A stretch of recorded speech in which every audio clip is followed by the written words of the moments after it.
오늘 부활주의를 맞이해서 성경대로라고 하는 제목을 가지고 함께 은혜를 나누고자 합니다. 여러분, 부활이 뭔지 아시죠? 부활이 뭔지 모르세요? 죄송합니다. 여러분들은 무시한 것 같아서. 여러분이 함께 읽었던 오늘 본문의 말씀은 15장은 바로 성경에 말하는 부활절이라고 해요. 부활장이라고 얘기합니다. 우리 고린도 교회는 어떻게 세워졌냐고 한다면, 여러분 물어보겠습니다. 고린도 교회는 누가 교회를 세웠죠? 바울이 교회를 세웠습니다. 일부 예배 때 질문하니까 대답이 없어요. 그래서 숨이 막히는 줄 알았어요. 근데 여기서는 5명 정도는 대답을 하네요. 다시 한번 질문하겠습니다. 고린도 교회는 누가 교회를 세웠죠? 하여튼 성가대는 제 마음을 기쁘게 해요. 바울이 교회를 세웠습니다. 이 바울이 고린도 교회를 세워서 한 1년 6개월 정도 이렇게 교회를 안에서 성경을 가르치고 교회가 어느 정도 든든히 세워지고 부흥이 되는 그런 가운데 있다가 이제 안정적으로 이제 교회가 세워지니까 이제 바울이 다른 곳으로 이제 지나갑니다. 다른 곳으로 가서 복음을 전하게 되는데, 이제 한 몇 년이 지나고 나오니까 이 바울에게 이 고린도 교회에 대해서 이상한 소문이 들려오기 시작해요. 그 여러 가지 문제가 발생됐다는 거예요. 그래서 여러분 물어보겠습니다. 교회는 문제가 하나도 없을까요? 문제가 좀 있을까요? 왜 교회가 문제가 있을까요? 인간은 다 불완전한 사람들이 모여진 사람들이에요. 그래서 예수님께서 하시는 말씀이 뭐라고 그랬어요? 인간은 내가 온 것은 의인을 부르러 온 것이 아니라 죄인을 구원하러 온 거다라고 그랬습니다. 의사에게는 건강한 사람이 필요 없어요. 의사에 필요한 것은 건강치 못한 사람이 필요한 거죠. 마찬가지로 교회 안에는 불완전한 사람들이 모여진 곳이에요. 허물이 많아요. 그런데 이 고린도 교회 안에서도 사람들이 모여지다 보니까 많은 문제들이 있었어요. 그 여러 가지 문제 중에 있는데, 문제 중에 뭐냐면 부활신앙에 대한 문제가 있었던 거예요. 부활신앙에 문제가 있었는데, 그 부활의 신앙에는 그 문제 중에는 2가지가 있었어요. 그 2가지 중에 첫 번째는 바로 뭐냐면 재림에 관련된 문제가 있었던 거예요.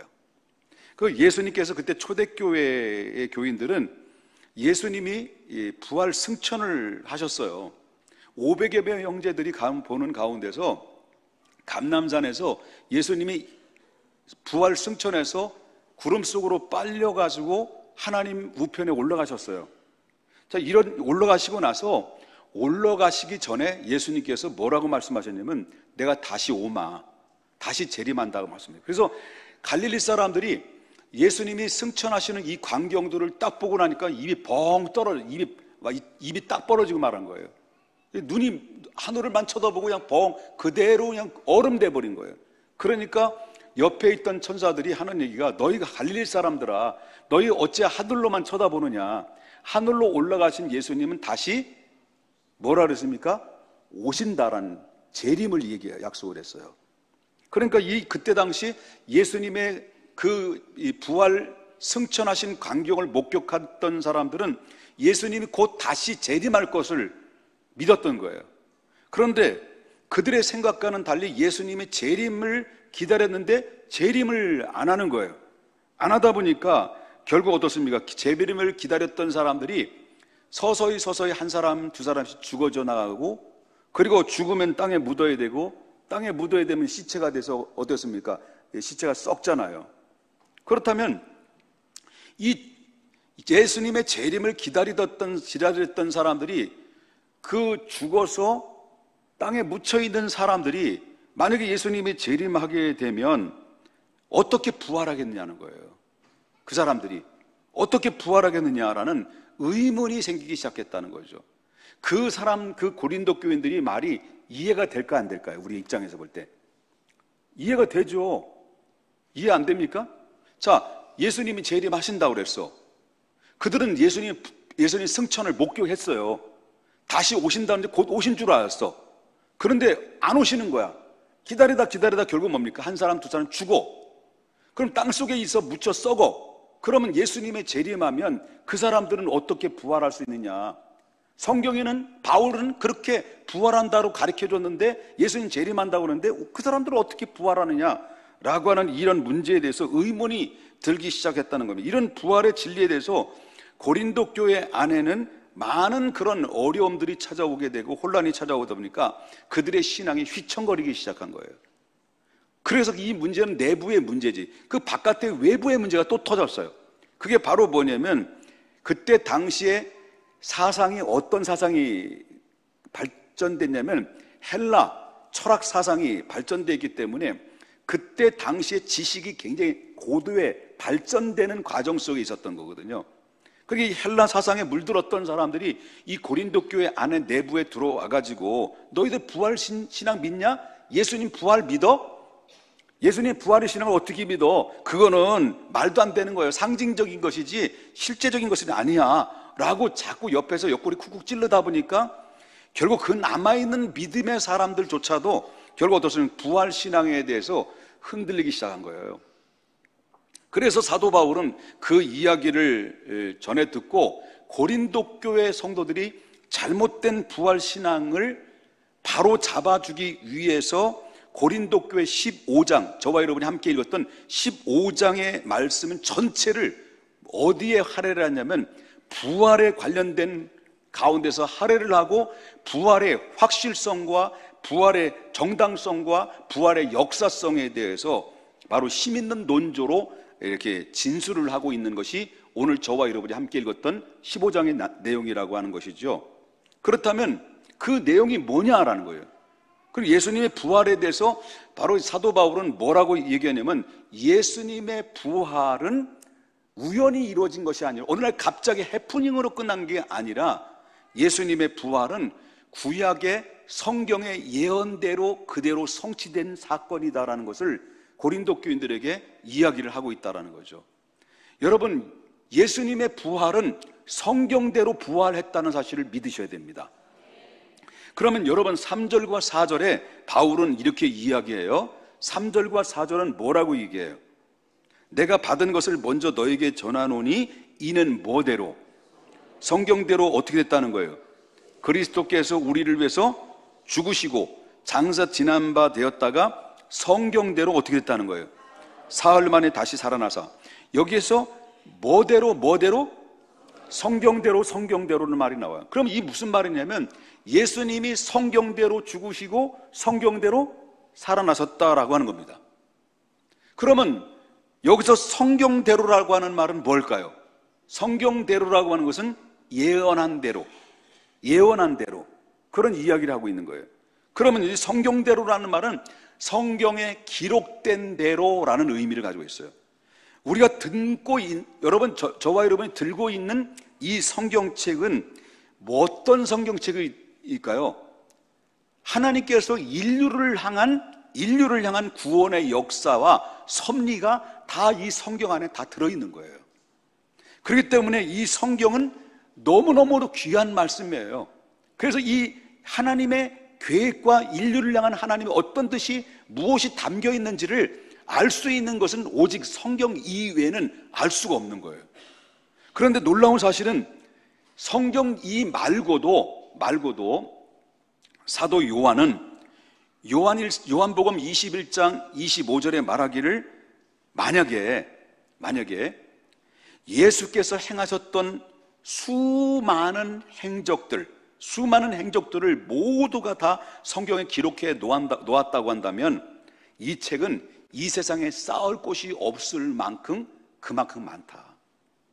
이 말은 무슨 말이냐면 성경 말씀 이외에도 예수님이 행했던 모든 행적들은 어마어마하게 많다는 거예요. 나사로가 죽었다가 살아난 거, 물 위에 걸어오신 거, 그리고 보리떡 2개와 물고기 2마리에 보리떡 5개를 가지고 5,000명을 먹이고 12광지를 남기신 거, 이거 말고도 예수님이 행했던 모든 행적들은 어마어마하게 많은데 이 지구에 다 쌓아도 부족할 만큼 엄청나게 많았다. 이 사도 요한은 그렇게 이야기를 합니다. 그러므로 저와 여러분이 들고 있는 이 66권 이 성경책이 어떤 성경책이에요? 이 성경책은 하나님이 구원의 계획과 하나님의 섭리에 대해서 가장 핵심적인 것만 짜고 엑기스로만 압축시켜서 여러분들에게 던져진 것이 하나님의 말씀 성경이에요. 믿으십니까, 여러분? 하나님의 말씀이에요. 그런데 그러면 여러분의 엑기스로 짜고 짠 하나님의 계획과 섭리 속에 들어있는 여러분의 성경책, 들고 있는 성경책에는 구약과 신약으로 나눠져요. 그럼 이 구약에서는 어떤 말씀으로 이루어지느냐? 구약을 한마디로 짠다면, 구약을 한마디로 쫙 짜버린다고 한다면 어떤 말씀이냐? 그것은 바로 구약은 그리스도의 초림과 그리스도의 고난과 그리스도의 죽음과 그리스도의 부활에 예시된 예언의 책이에요. 구약이 그렇다는 거예요. 전부 다 어디에 포커스를 맞추고 있는 거예요?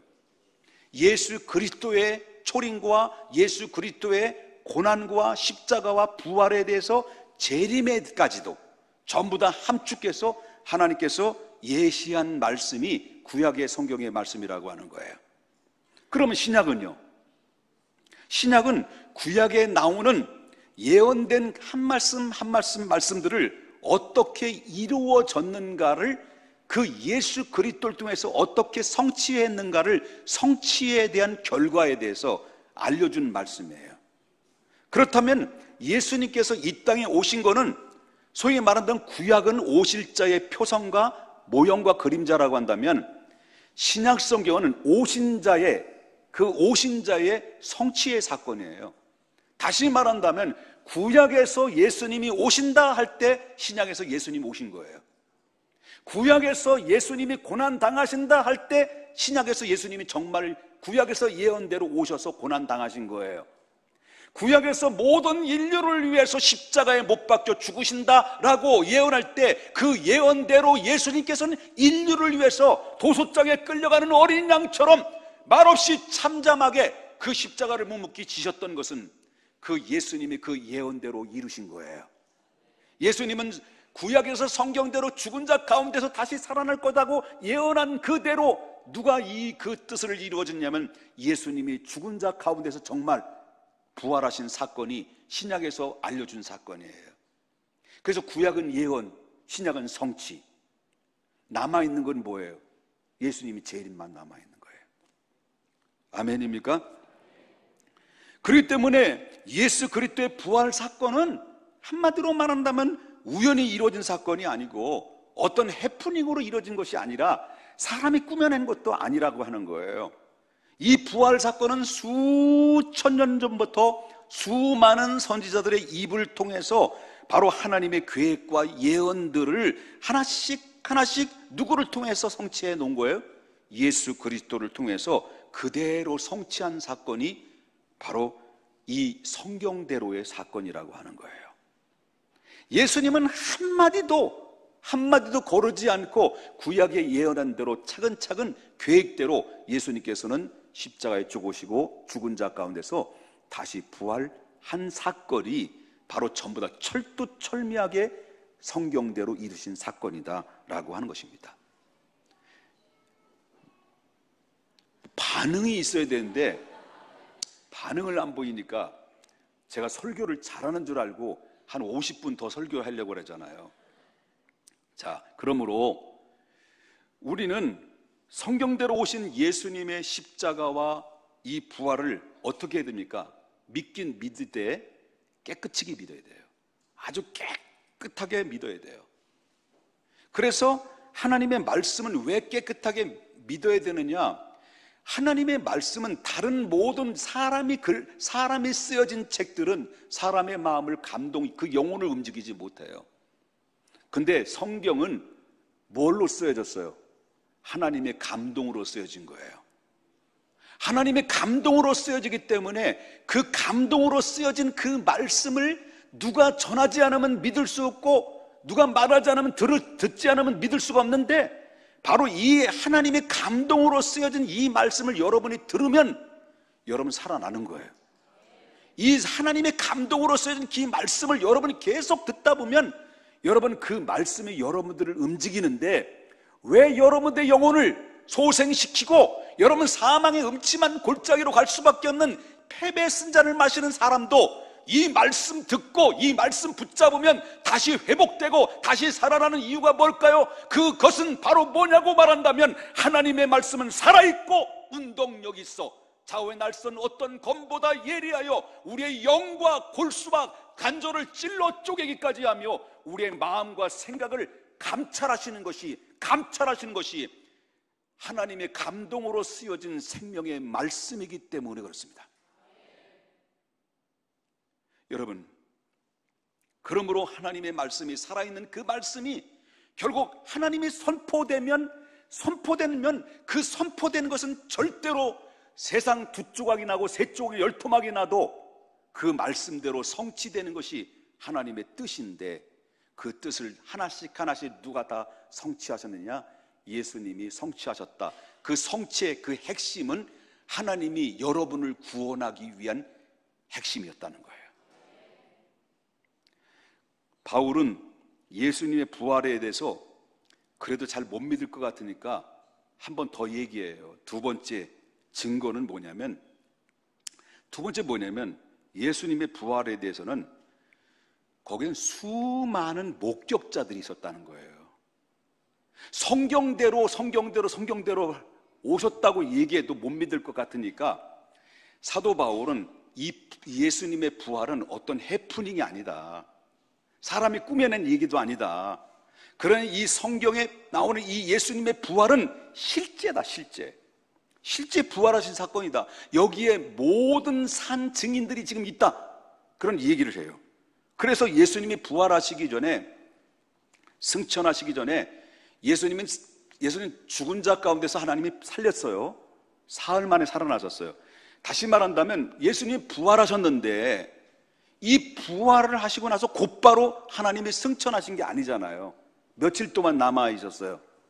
40일 동안 남아 계셔서 여러분, 예수님의 부활의 증거를 15차례 이상으로 예수님의 부활을 보여줬어요. 그 예수님의 부활은 어떤 상상이 아니에요. 예수님의 부활은 부활하자마자 하나님 승천했다고 한다면 못 믿을 사람들이 얼마나 많이 있겠습니까? 어떻게 믿어? 못 봤는데. 그런데 이것을 증인들을 보여주기 위해서 15차례 40일 동안 부활의 모습을 목격하도록 보여줬다라고 하는 거죠. 아멘입니까? 그래서 예수님의 사도 바울은 예수 그리스도의 부활에 목격한 사람에 대해서 이렇게 소개를 해요. 5절 말씀부터 이제 7절까지 이 얘기해요. 누가 목격을 했다라는 거예요. 처음에는 게바가 누구예요? 그게 아니고 게바가 누구예요? 베드로죠. 참 여러분 설교를 많이 듣다 보니까 성경 지식을 참 많이 아는 것 같아요. 그래서 베드로 금방 튀어나와. 하여튼 성가대는 너무 마음에 들어요. 여러분 실력이 좋은 성도가 되려면 성가대 하세요. 게바라고 그랬죠. 게바는 누구라고요? 자꾸 여기만 쳐다보네. 게바는 누구라고요? 베드로. 자, 그 다음에 누구에게 보였냐면 40일 동안 예수님이 12제자에게 보였어요. 그 다음에 그 후에 누구에게? 마지막 감람 40일이 끝난 다음에 마지막 감람산에서 500여 형제들에게 예수님의 부활과 승천을 일제히 한눈으로 보게 했어요. 그리고 그 500여 명의 형제들이 그때 바울이 편지를 쓸 때 그때 당시에는 거기에는 절반은 살았고 절반은 죽었어요. 그러니까 지금 그 증인들이 예수님의 부활을 어떻게 증명할 수 있느냐 할 때 난 증언할 수 있다, 나는 목격한 자다 라고 증언할 수 있는 사람들이 쫙 쓸 수 있을 만큼 예수님의 부활을 목격한 자들이 그때 당시에 많이 있었다라는 거예요? 없었다라는 거예요? 많이 있었다는 거예요. 많이 있었다. 그리고 그 후에 누구에게 보였냐면 야고보가 누구냐면 예수님의 동생이에요. 예수님은 동정녀 마리아를 통해 낳았지만 그 이후로부터는 예수님 동생은 요셉과 마리아로 나온 동생들이 있어요. 이 바로 그 동생이 야고보라는 동생인데, 자, 게바에게 보이고 12명에 보이고 그 다음에 500여 명의 형제들이 보는 가운데 같은 날 같은 시간 한꺼번에 보여줬습니다. 그리고 20년이 30년이 지났어요. 예수님이 승천하시고 나서 20년, 30년이 지났는데, 세월이 지났는데도 예수님을 목격한 사람들이 바로 절반은 살아있고 절반은 죽었다는 거예요. 지금도 예수님의 부활을 증인으로 내세울 때 얼마든지 내세울다. 내가 저 혀가 좀 이렇게 된 것은 혓바늘이 막 엄청나게 많이 생겨가지고 혀가 꼬부라졌어요. 예, 그래서 여러분 이해해 주시기 바랍니다. 그리고 그 후에 예수님 젖동생 얘기죠. 동생 야고보 얘기했어요. 야고보는 원래 예수님을 믿었어요, 안 믿었어요? 비난했던 사람이에요. 지가 무슨 메시아요, 우리 형인데 하고 이렇게 비난하고 드러냈던 회의론자였습니다. 근데 이 회의론자인 이 야고보가 자기 형이 하나님의 아들이라는 것을 끝까지 부정하고 비난했던 사람이 언제 그가 예수를 믿게 됐어요? 예수님의 부활을 목격을 하고 나서. 아, 그렇구나. 정말 이분이, 우리는 내 아버지 어머니 밑에서 났지만 이분은 창세기 3장 15절에 여자의 후손으로 올 그가 동정녀 마리아를 통해서 나온 그 여자의 후손, 인류의 구세주, 하나님이 약속된 자구나. 이거를 언제 확인한 거예요? 부활 사건을 목격하고, 여러분 야고보는 그때서야 비로소 예수님이 하나님의 아들인 것을 인정했어요. 그리고 예수님을 받아들여요. 그리고 나서 그는 은혜 충만히 받고 변화받아서 에루살렘 교회의 총회장이 돼요. 그리고 나서 벼랑에 떠밀려서 순교를, 마지막 장렬하게 순교를 당해요. 뭘 외치다가? 예수님은 부활하셨다. 그 말씀, 부활의 신앙을 외치다가 순교를 당해요. 바로 이분이 누구예요? 야고보예요. 예수님 동생. 그 밖에 본문에는 기록되지 않는 수많은 여자들이, 허다한 증인들이 있었다는 거예요. 이 모든 사람들이 한결같이 예수님의 죽은 자 가운데서 다시 살아나셨다라고는 사실에 대해서 이 모든 사람들이 증언하는 사람들은 뭘 내걸고 증언하냐면 목을 내걸고 증언했다는 거예요. 예수님의 부활을 증거하면 그땐 목을 내놔야 돼. 그런데도 불구하고 예수님이 내가 봤는데, 목격했는데 어떻게 예수님의 부활을 증거할 수 않을 수가 있겠느냐. 목을 내놓고 복음을 증거했어요. 예수님 부활을. 그래도 또 부족하니까 바울은 세 번째, 예수 그리스도의 부활에 대해서 어떻게 얘기했냐면, 바울은 자기 자신에게 체험을 가지고 증거합니다. 바울은 8절 보겠습니다. 8절을 다 같이 한번 읽어볼까요? 시작. 맨 나중에 만삭되지 못한 나 같은 자에 보이셨느니라. 자, 물어보겠습니다. 예수님은 처음부터, 이 바울은 처음부터 예수님을 믿은 사람일까요? 나중에 믿은 사람일까요? 나중에 믿은. 바울은 처음엔 나쁜 놈이었을까요? 좋은 놈이었을까요? 아주 나쁜 놈이었어요. 원래 그는 유대교에 심취되어 있던 사람이에요. 유대교. 그래서 동시에 예수 그리스도께서 죽은 자 가운데서 사흘 만에 부활하셔서 바로 우리의 구원자가 되신다고 막 하나님의 아들이라고 막 외치고 있는 저 무식한 갈릴리 사람들, 어부 출신들의 이야기를 들을 때마다 막 자존심이 상하고 화가 치밀고 막 견딜 수 없었던 사람이 누구냐면 이 바울이에요. 혓바늘이 생기니까 말이 느려지네요. 그 잘 들리죠? 그러니까 죄송합니다. 괜히 얘기인 것 같아요. 자, 특별히 이 분노가 많은 이 바울은요, 예수 그리스도의 십자가의 부활을 외치는 이 스데반이 있죠. 스데반 집사. 스데반 집사를 향해서 돌을 칠 때 결정적으로 주동자의 역할을 했던 사람이 바로 바울이에요. 스데반은 돌에 맞아 죽었어요. 머전하다가, 부활을 증거하다가. 그것도 분이 안 풀리는 거예요. 사도 바울이. 이 분이 풀리지 않으니까 이제 지상에서 아예 예수 그리스도의 부활을 외치는 것을 입 밖에 내지 않게 하기 위해서 바로 이 씨를 말릴 각오를 해서 다메섹으로 찾아간 사람이 이 바울이에요. 나쁜 놈이에요, 원래는. 그런데 그가 어떻게 해서 나는 예수 그리스도의 종이다. 그가 어떻게 해서 나는 예수 그리스도의 증인이다. 그가 어떻게 했길래 나에게 우리 주 예수 그리스도 십자가 외에는 결단코 자랑할 수 없도다라고 외치는 사람으로 180도로 달라졌었던 이유가 뭘까? 당당히 모든 사람에게 외쳤어요. 여기에는 분명한 이유가 있었을 거 아니에요. 예수라면 치를 떨었던 사람이 나는 예수의 사람이다, 예수의 종이다 라고 180도로 달랐던 이 모습들을 보잖아요.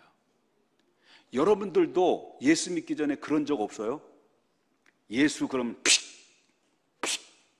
막 그러고 막 비난 안 했어? 반응이 없네. 여기 살아 계시는 거예요, 여러분? 지금? 그랬어요, 안 그랬어요? 그랬잖아요. 픽픽거리고. 우리 세례 받으시는 우리 세 분은 안 그러셨나? 그랬을 것 같아. 내가 볼 때는 픽픽거렸을 것 같아. 바울이 그랬다는 거예요. 그런데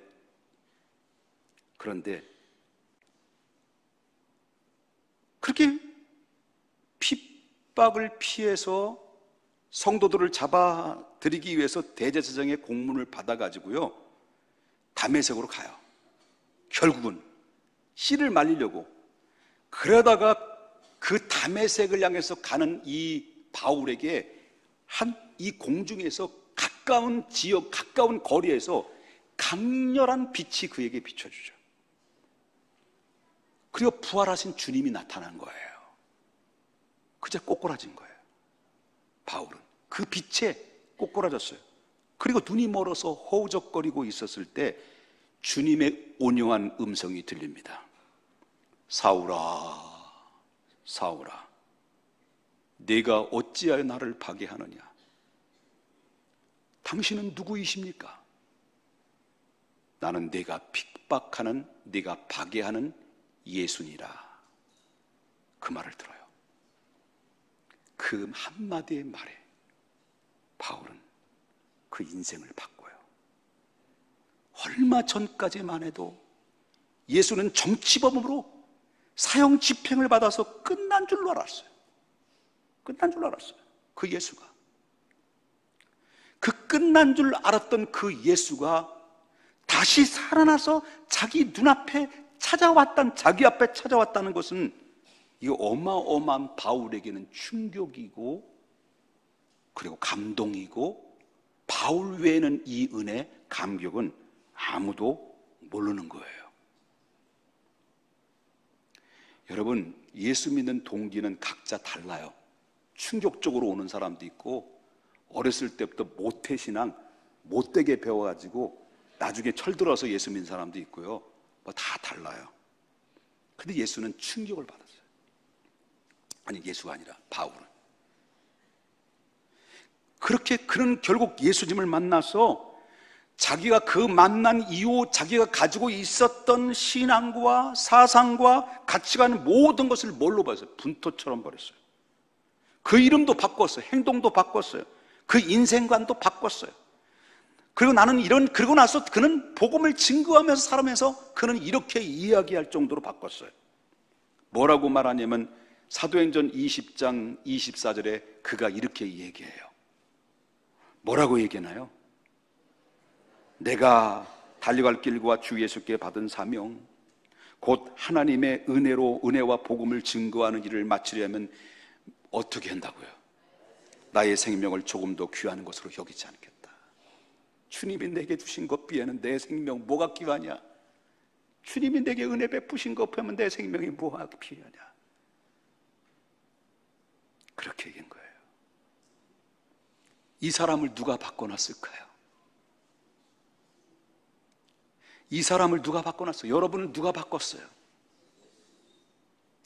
썩어가는 시체가 그 사람을 바꿔놨을까요? No. 이 사람을 누가 이렇게 바꿔놨을까요?